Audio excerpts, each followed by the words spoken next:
আসসালামু আলাইকুম। তোমরা যারা জগন্নাথ ইউনিভার্সিটিতে পরীক্ষা দিবা, আজকের এই ক্লাসের মধ্য দিয়ে নিজের ইংলিশ প্রস্তুতির লেভেল কোথায় আছে এটা একটু জাজ করে নিবা।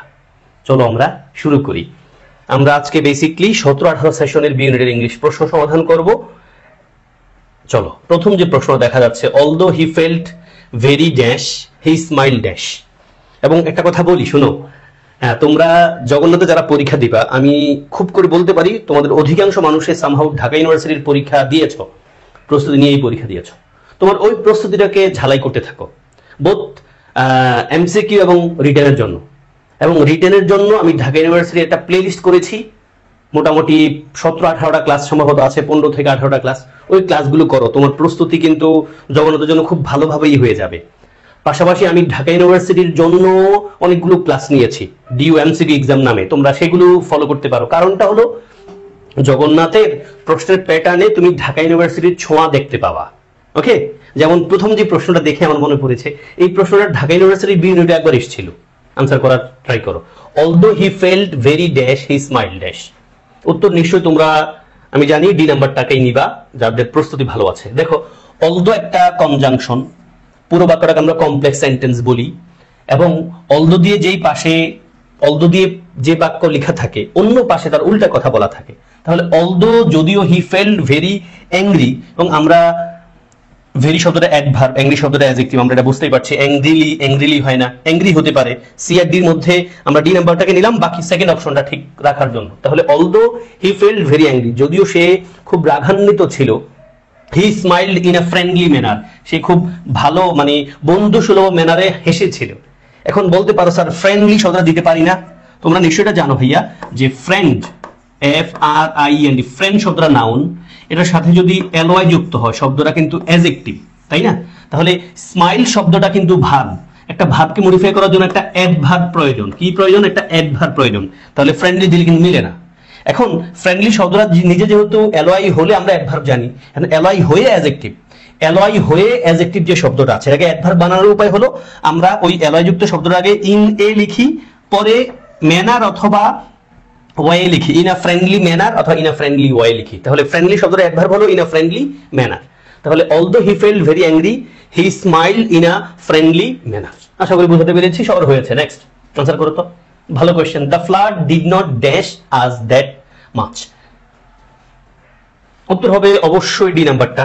দেখো ভাই কি বলছে, দ্য ফ্লাড ডিড নট, বাক্যটা পাস্ট টেন্সে আছে। তো আমরা জানি, আমি ঢাকা ইউনিভার্সিটির যখন ক্লাস নিয়েছি তখন এই পয়েন্টটা কথা বলেছি somehow. Effect, AFFECT, effect, effect শব্দটা কিন্তু ভার্ব, আর EFFECT, ইফেক্ট শব্দটা কিন্তু ভাইয়া নাউন। এখন আমার বাক্যে ইফেক্টিং লেখা যাবে না, কারণ আমার বাক্যে দরকার দ্য ফ্লাড ডিড নট, একটা ভার্ব লাগবে, তাই না? He did not go, I did not come, I did not teach. তার মানে হলো এই ডিড নট এর একটা ভার্ব লাগবে। এখন আসো, ডিড নট নিজেই পাস্ট টেন্সে বসা আছে, আমার একটা এফেক্টেড দরকার আছে না? তাহলে আমরা উত্তর নিব ডি নাম্বারটা। তাহলে the flood did not effect us that much. এখন দ্যাট দেখে আবার কেউ ভাইবো না যে এই বাক্যটা কমপ্লেক্স সেন্টেন্স। দ্যাট দেখলে বাক্যটার কমপ্লেক্স সেন্টেন্স আমরা বলতে পারি না। কমপ্লেক্স সেন্টেন্স বলতে গেলে বাক্যে দুটো ফাইনাইট ভার্ব লাগবে, আমাদের এখানে এফেক্ট শব্দটাই কেবল একটা ফাইনাইট ভার্ব। আশা করি সবাই clear. Next, Venus is a beautiful planet, perhaps dash most beautiful of all the planets. উত্তর কি হবে ভাইয়া? ইয়েস, উত্তর হবে অবশ্যই আর্টিকেল ডি দিতে হবে, আমরা বুঝতে পারছি। বলছে Venus is a beautiful planet, ভেনাসটা হলো একটা খুব সুন্দর একটা বিউটিফুল প্ল্যানেট। পারহ্যাপস সম্ভবত ড্যাশ অফ অল প্ল্যানেটস, দেখো সব প্ল্যানেটের মধ্যে সবচেয়ে সুন্দর।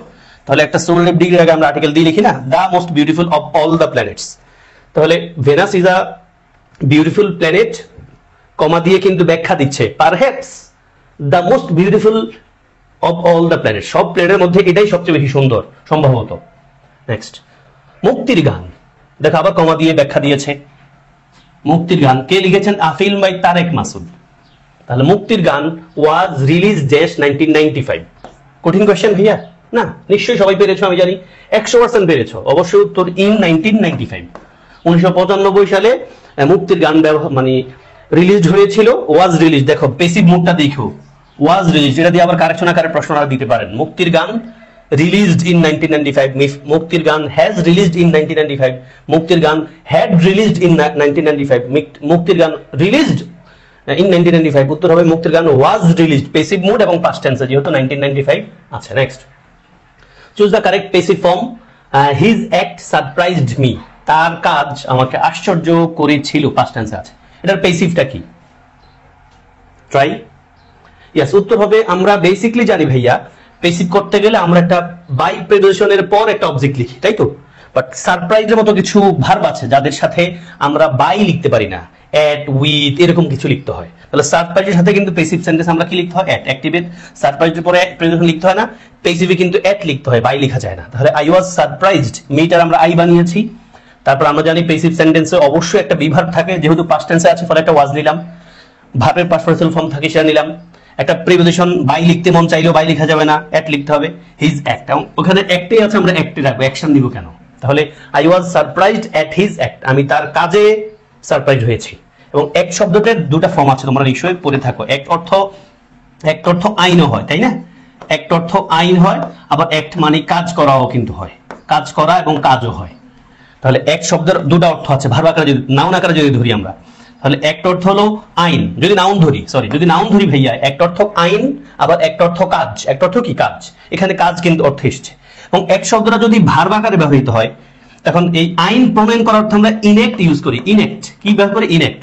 আর নাউন আকারে যেহেতু কাজ, আবার ভার্ব আকারে কিন্তু কাজ করা আকারেই ব্যবহৃত হয়। তোমরা নিশ্চয়ই কি জানো, ওই যে ট্রান্সফরমেশন অফ একটা ওয়ার্ডের মানে ভেরিয়েশন পড়ো না, ওখানে এটা পড়েছো। Then choose the appropriate WH question. Rabindranath wrote the novel Gora, বুঝি না ভাই, গোরা আগাগোড়া, পরীক্ষার সাথে চিন্তা করো। বলছে এটা অ্যাপ্রোপ্রিয়েট WH কোয়েশ্চেন কি হতে পারে? রবীন্দ্রনাথে লিখেছেন। তাহলে আমাদের ওয়ার্ড মানে কোন বাক্য, মানে এই বাক্যটাকে আমরা ইনডাইরেক্ট বানাতে পারি কিভাবে WH ওয়ার্ড দিয়ে? উত্তর নিশ্চয় তোমরা বি নাম্বারটাই ধরতে পারছো, আর কোনোটাই পারছো না। কে লিখছে? রবীন্দ্রনাথে লিখছে এই জিনিসটা, নোবেলটা। তাহলে হাউ তো না, ওয়েন দিয়ে লিখবো না, তাহলে নিশ্চয় হু রোট গোরা, গোরা কে লিখেছেন। Next, a vegetarian animal is called, যে এনিম্যাল ভেজিটেরিয়ান মানে তিনি শাকসবজি খান শুধু, ওনাকে কি বলা হয়? কার্নিভোর, অমনিভোর, ভেজিটেরিয়ান নাকি হার্বিভোর?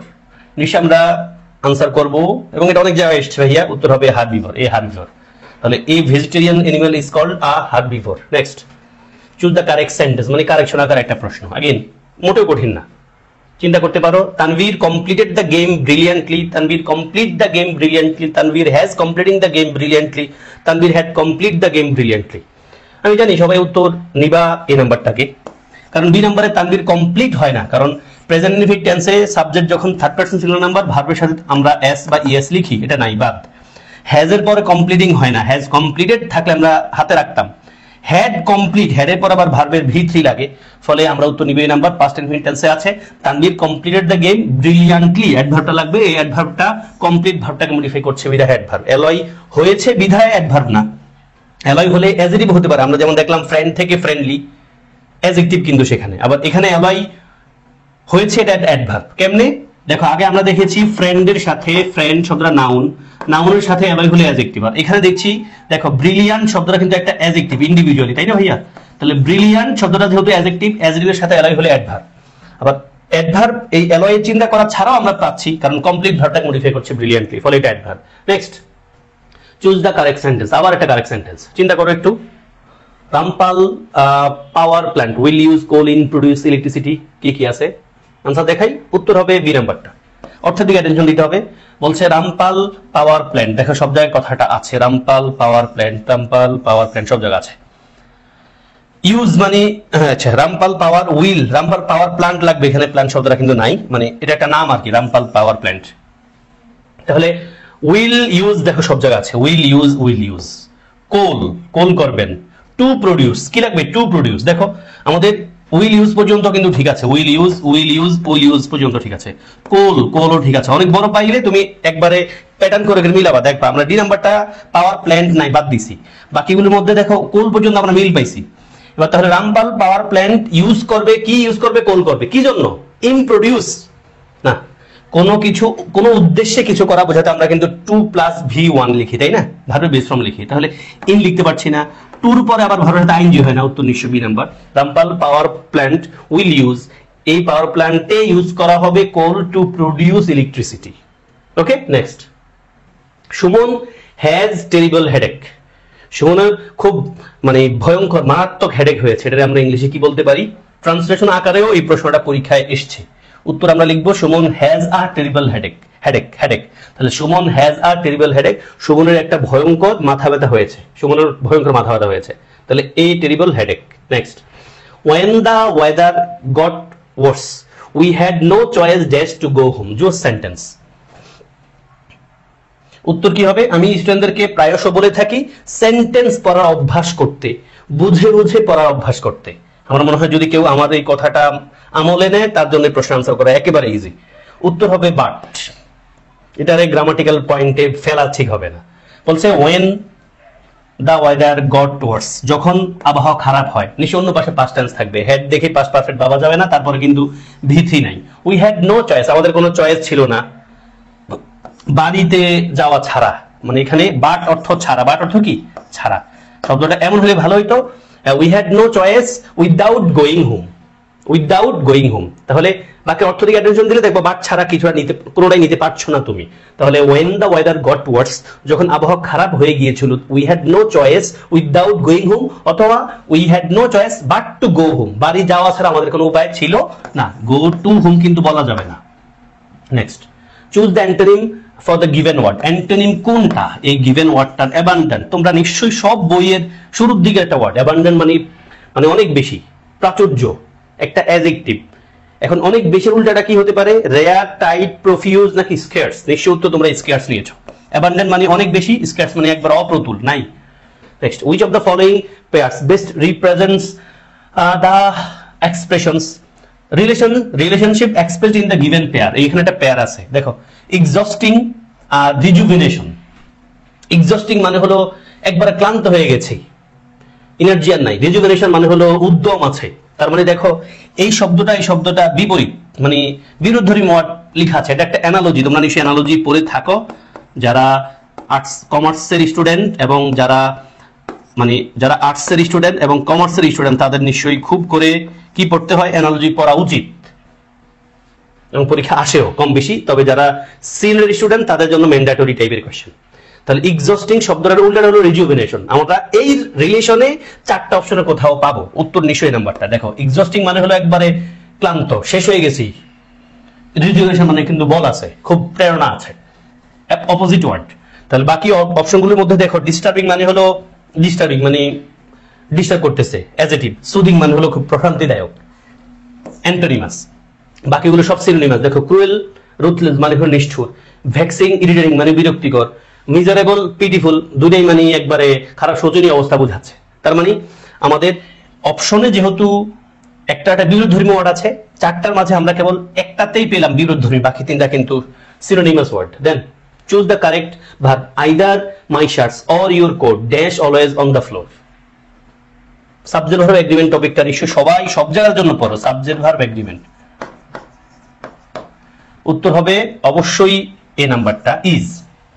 আমরা জানি আইদার অর নেইদার নর, আইদার অর নেইদার নট দিয়ে যখন দুইটা সাবজেক্ট যুক্ত হয়, আইদার অর নেইদার নর, নট অনলি বাট অলসো দিয়ে যখন দুই সাবজেক্ট যুক্ত হয়, দেখো আমাদের এই কোটার আগ পর্যন্ত কথাটা কিন্তু সাবজেক্ট।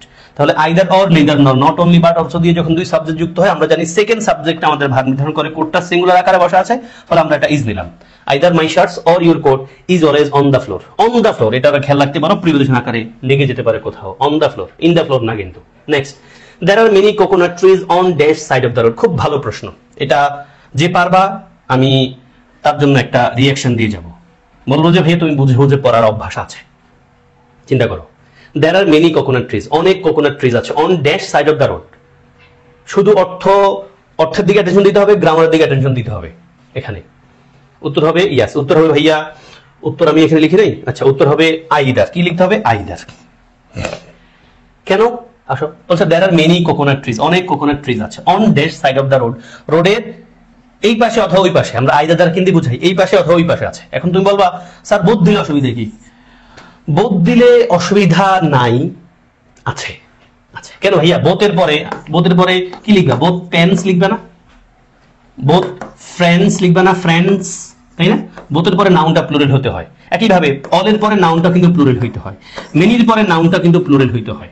তাহলে দেখো আমাদের সেন্টেন্সে কিন্তু সাইড আছে, কি লেখা আছে সাইড, তার মানে there are many coconut trees on either side of the road, মানে কি এই পাশে অথবা ওই পাশে অনেক কোকোনাট ট্রিজ আছে। ওকে ভাইয়া, তাহলে এই সাইড শব্দ দিয়ে অ্যাটেনশন দিলে তুমি নিশ্চয়ই মেনি অল বোথ নিতে পারছো না। Next, I decided not to take the course because dash too easy. কি লিখবা এখানে, কোন অপশনটা এখানে বসাইলে অর্থ মিলে চিন্তা করো। উত্তর অবশ্যই ডি নাম্বারটা, এটা অ্যাপোস্ট্রফি মোডের question. I decided not to take the course, আমি সিদ্ধান্ত নিয়েছিলাম এই কোর্সটা না নিতে, কারণ বিকজ একটা কনজাংশন, তার কারণ it's too easy, it's too easy. তোমরা নিশ্চয়ই এই দুটা বিষয় জানো ভাইয়া। এই আই অ্যাপোস্ট্রফি ইটস মানে হলো ইহার, কি ইহার, আর I apostrophe I apostrophe S ছাড়া যেটা, এটা হলো ইহার। আর আই অ্যাপোস্ট্রফি এস দিয়ে হলে হয় অনেক কিছু হতে পারে, ইট ইজ হতে পারে, ইট হ্যাজ, ইট ওয়াজ হতে পারে। এর পরবর্তী ভাবটা দেখে আমরা চিন্তা করব, অথবা বাক্যের কনটেক্সটে বসালে আমরা চিন্তা করবো। তো এখানে বলছে I decided not to take the course, আমি কোর্সটা না নিতে সিদ্ধান্ত নিয়েছিলাম কারণ ইটস টু ইজি, মানে কি it is too easy, it is too easy, এটা খুব সহজ। যেহেতু কোর্সটা খুব সহজ ছিল, ফলে আমি না নিতে সিদ্ধান্ত নিয়েছিলাম। ইট ইজ তো বলা যাবে না, আগে যেহেতু পাস্ট টেন্স আছে, আমরা এই আইটি অ্যাপোস্ট্রফি এসটারে ইট ওয়াজ বলতে, ইট ওয়াজ টু ইজি। ওকে ভাইয়া, দেন এবং এখানে যেটা বলছিলাম ইটস, এটার পরে কিন্তু একটা নাউন থাকবে, কি থাকবে, নাউন থাকবে, নাউন থাকতে হবে। ইটস একটা পসেসিভ, পসেসিভের পর অবশ্যই একটা নাউন থাকে। নেক্সট আসো, travelling dash much easier and more comfortable in the first 100 years, কি হতে পারে? বাক্যের অর্থ বুঝে না পড়লে আনসার করা মুশকিল, তুমি গ্রামার দিয়ে এটার উত্তর বের করা একটু মুশকিল হয়ে যাবে ভাইয়া। কোনো গ্রামারের ক্লু নাই, আমরা নরমালি কি now, at present, at this moment, পাইলি প্রেজেন্ট কন্টিনিউয়াস, তারপরে already, just, lately, recently, so far, পাইলি প্রেজেন্ট পারফেক্ট, তার বিফোর আফটার পাইলে পাস্ট পারফেক্ট, এমনটা চিন্তা ভাবনা করি। সিঞ্জ ফর থাকলে প্রেজেন্ট পারফেক্ট কন্টিনিউয়াস মুডি, মুড বুঝি। অর্থের দিকে অ্যাটেনশন দিলে দেখবা উত্তর তুমি কি নিবা, উত্তর তুমি নিশ্চয় ডি নাম্বারটা নিবা। কি বলছে ভাইয়া, ট্রাভেলিং ড্যাশ মাচ ইজিয়ার, মানে সব জায়গায় লেখা আছে বিকাম শব্দটা আছে, তাই না? বাকি অর্থ বলছে ট্রাভেলিং হয়ে গেছে অনেক সহজ এবং অনেক কমফোর্টেবল, স্বস্তিদায়ক in the first few 100 years, এই গত কিছু সময় ধরে। তাহলে গত কিছু সময় ধরে কিন্তু এটা হয়ে গেছে, কোন একটা কাজ হয়ে গেছে। আমি খেয়েছি, আই হ্যাভ ইটেন, আমি পড়িয়েছি, আই হ্যাভ টট, তার মানে প্রেজেন্ট পারফেক্ট মুডটা আমরা নিতে হচ্ছে। তার মানে ট্রাভেলিং হ্যাজ বিকাম, এবং আমরা এটা সবাই নিশ্চয়ই জানো যে জেরান যদি বাক্যের সাবজেক্টের প্লেসে বসে তারপরে ভার্বটা সিঙ্গুলার হয়, ট্রাভেলিং হ্যাজ বিকাম, ট্রাভেলিং হয়ে গেছে, মাচ ইজিয়ার অনেক সহজ, এন্ড মোর কমফোর্টেবল অনেক স্বস্তিদায়ক ইন দ্য ফার্স্ট 100 ইয়ার্স। এখানে জোস দুটা পয়েন্ট আছে, আমি বেশি সময় নেওয়া ঠিক হবে না মনে হয়, তারপর একটু বলি। তাই ভাইয়া ইজি থেকে ইজিয়ার, ইজি শব্দটার কম্পারেটিভ ফর্ম হলো ইজিয়ার। এখন আমরা জানি যে শব্দটাকে ইয়ার দিয়ে কম্পারেটিভ বানানো যায়, তার আগে কিন্তু মোর লেখা যায় না, আমরা কিন্তু মোর ইজিয়ার বলতে পারি না। যেমন ঢাকা ইউনিভার্সিটি এসেছিল মোর গ্লোমিয়ার, যারা প্রশ্ন সমাধান করো তারা নিশ্চয় আমার কথা আরে বুঝবা, মোর গ্লোমিয়ার মানে কারেকশন আকারে আসছে, মোর গ্লোমিয়ার বলা যাবে না ভাইয়া, কারণ গ্লোমি থেকে গ্লোমিয়ার, গ্লোমি থেকে গ্লোমিয়ার, মোর কেন বলবো? তাহলে গ্লোমি শব্দটা অ্যাডজেক্টিভ, গ্লোমিয়ার হলো কম্পারেটিভ ফর্ম, মোর গ্লোমিয়ার বলা যাবে না। মূল পয়েন্ট হলো ইয়ার যুক্ত যেই কম্পারেটিভ ফর্মটা আছে, মানে যেই শব্দকে আমরা ইয়ার দিয়ে কম্পারেটিভ বানাতে পারি, তার আগে কিন্তু মোর বলা যায় না। আমরা কিন্তু মোর ইজিয়ার বলতে পারি না, এবার মাচ ইজিয়ার বলতে পারি, অনেক সহজ কথা বলতে আমরা মাচ বলতে পারি। অন্যদিকে দেখো এই কমফোর্টেবল যে শব্দটা, এটা কিন্তু আমরা কমফোর্টেবল, কমফোর্টেবল আর কমফোর্টেবলেস্ট এমন কিছু বলি না। তার মানে যেই শব্দকে আমরা ইয়ার দিয়ে কম্পারেটিভ বানাতে পারি, তার তো ইয়ার দিয়ে বানাতে হবে, তার আগে মোর লেখা যাবে না, তার আগে মাছ লেখা যেতে পারে এমফাসিস করার জন্য। অন্যদিকে যে শব্দটাকে আমরা ইয়ার দিয়ে কমপ্লিট বানাতে পারি না, তার আগে আমরা মোর লিখেই বানাই, মোর হ্যান্ডসাম, মোর বিউটিফুল, তাই না? মোর টলার বলি না আমরা, কারণ টল থেকে টলার ইয়ার দিয়ে করেছি, মোর টলার বলি না। উত্তর পেয়ে গেছো। Next, which word in the sentence needs an apostrophe, apostrophe দিয়ে আরেকটা প্রশ্ন পেয়েছি। The artist design of the car was very detailed, এখন কোন ওয়ার্ডটার পরে একটা অ্যাপোস্ট্রফি, অ্যাপোস্ট্রফি শব্দের শেষেই বসে, তোমরা জানো অ্যাপোস্ট্রফি লাগবে কোন ওয়ার্ডটার পরে, বাকি অর্থ বোঝার জন্য। দেখো গ্রামারের পার্ট না, কিন্তু নিশ্চয়ই তোমরা উত্তর বলবা বি নাম্বারটা, কারণ এখানে বলছে দ্য আর্টিস্ট ডিজাইন, আর্টিস্টের ডিজাইন অফ দ্য কার, এই কারের আর্টিস্টের ডিজাইন ওয়াজ ভেরি ডিটেইল, খুব ডিটেইল ছিল। দেখ এখানে আমাদের পয়েন্ট হলো এই দ্য আর্টিস্ট লাগবে, দ্য আর্টিস্ট একটা অ্যাপোস্ট্রফি লাগবে। কোশ্চেনে বলছে অ্যাপোস্ট্রফি কোথায় লাগবে, which word in the sentence needs, কোন ওয়ার্ডটার প্রয়োজন। এবং খেয়াল করে এখানে ওয়ার্ডটা কিন্তু নাউন এবং উইচ শব্দটা একটা অ্যাডজেক্টিভ। উইচ শব্দটা কি একটা অ্যাডজেক্টিভ, কেমন অ্যাডজেক্টিভ, ইন্টারোগেটিভ অ্যাডজেক্টিভ। তাহলে the artist design of the কার মানে আর্টিস্টদের, এখানে আর্টিস্ট শব্দের সাথে দুই রকম ইয়ে হতে পারে। যেমন আর্টিস্ট যদি ধরি, আর্টিস্ট অ্যাপোস্ট্রফি এস, মানে একজন আর্টিস্টের ডিজাইন, একজন আর্টিস্টের ডিজাইন। এখন যদি আমি আবার এই যে আর্টিস্টারে যদি আমি এভাবে লিখে দেই, যদি আমি এভাবে লিখি, ধরো আমি যদি আর্টিস্ট অ্যাপোস্ট্রফি এসটা দিয়ে তারপর অ্যাপোস্ট্রফি দেই, তখন কি হয়? আর্টিস্টদের ডিজাইন। একটা কারের আর্টিস্ট একাধিক মানুষ হতে পারে, অসুবিধা নাই। তাহলে আমরা সামহাউ বুঝতে পারছি এখানে আর্টিস্টের পর একটা অ্যাপোস্ট্রফি এস লাগবে, মানে অ্যাপোস্ট্রফি লাগবে। যেহেতু কোনো শব্দের শেষে যদি এস থাকে, আমরা ওই শব্দটাকে প্রসেস করতে গেলে শুধু অ্যাপোস্ট্রফি দিয়েও করতে পারি, অ্যাপোস্ট্রফি এস দিয়েও করতে পারি, বাট শুধু অ্যাপোস্ট্রফি করাটাই বেটার অপশন আকারে কাউন্ট করা হয়। তাহলে the artist design of the car was very detailed, এখানে আর্টিস্টের সাথে একটা এস থাকবে বাক্যে, সরি অ্যাপোস্ট্রফি থাকবে। Next, take care of this letter, এই লেটারটা যত্ন নাও, ইটস ড্যাশ। দেখো এটাও গ্রামাটিক্যাল পয়েন্ট না, বাক্য বুঝে পড়ার অভ্যাসটা। ইটস আর্জেন্ট, রাউন্ড, কোশ্চেনেবল নাকি বিকামিং? বুঝতে পারছো ভাইয়া? উত্তর নিশ্চয়ই তুমি আর্জেন্ট ছাড়া কিছুটা নেবে। টেক কেয়ার করতে বলছো, তারপরে এটা গুরুত্বপূর্ণ কিছু, তাই না? রাউন্ড, গোলাকার, কোশ্চেনেবল, বিকামিং তো না। আর্জেন্ট মানে কি? আর্জেন্ট শব্দটা গুরুত্বপূর্ণ। এখন আর্জেন্ট শব্দ আমরা এটাও জানি যে আর্জেন্ট মানে কি এখনই লাগবে এমনটা, আর্জেন্ট মানে কিন্তু গুরুত্বপূর্ণ, কেমন? ফলে আমরা টেক কেয়ার করার কথা বলা হয়েছে, করতে হবে। নেক্সট, হ্যাঁ এটা দিয়ে তোমাদের প্রশ্ন শেষ হবে। এবং এই সেশনে একটা প্যাসেজ এসেছিল, কিন্তু ওই প্যাসেজটা গত বছর চট্টগ্রাম বিশ্ববিদ্যালয়ের বি ইউনিটে আসছে। আমি প্যাসেজটার লিঙ্ক দিয়ে রাখবো, তোমরা দেখে নিতে পারো। চট্টগ্রামের বি ইউনিটে আসছিল, আমি প্যাসেজ সমাধান করাই দিছি, হ্যাঁ তোমরা দেখে নিতে পারো। এখন যেহেতু মানে এমসিকিউ এবং রিটেনের কম্বিনেশন, সেহেতু প্যাসেজ আসার সম্ভাবনা একবারেই নাই। যেহেতু মানে ওনারা রিটেন নিয়ে প্রশ্ন অনেক করবেন, আবার এমসিকিউতে করতে গেলে, প্যাসেজ দিয়ে প্রশ্ন করতে গেলে 3, 4টা 5টার বেশি কম করা যায় না। তো হি বিকেম রিচ, সে হয়ে গিয়েছিল রিচ ওভারনাইট। এখানে ওয়ার্ডটা হলো ওভারনাইট, শব্দটা কোন পার্টস অফ স্পিচ? সহজে নিশ্চয়ই পারবা। উত্তর হবে অবশ্যই ওভারনাইট শব্দটা অ্যাডভার্ব। হি বিকেম, সে হয়ে গিয়েছিল, কি হয়ে গিয়েছিল? রিচ, ধনী, অল্প সময়ে। ওভারনাইট মানে কি? অল্প সময়, মানে কি? রাতারাতি, রাতারাতি। তাহলে সে হয়ে গিয়েছিল রিচ, অনেক ধনী, ওভারনাইট অল্প সময়, মানে রাতারাতি, এটা সময়কে রেফার করছে না। ফলে এটা কি? অ্যাডভার্ব। আমরা জানি বাক্যের ভাবকে কখন, কোথায়, কিভাবে, কতটুকু, কতবার দিয়ে প্রশ্ন করে উত্তর বলে সেটা কি বলি? আমরা অ্যাডভার্ব বলি। এই ছিল তোমাদের জন্য তোমাদের জগন্নাথে আসা 17-18 সেশনের ইংলিশ প্রশ্ন। প্রত্যাশা করি তুমি বুঝতে পারছো তোমার অবস্থান কেমন ইংলিশ পরীক্ষার ব্যাপারে। জগন্নাথে তোমার কটা প্রশ্ন হয়েছে? আমরা 20টা প্রশ্ন সমাধান করেছিলাম না?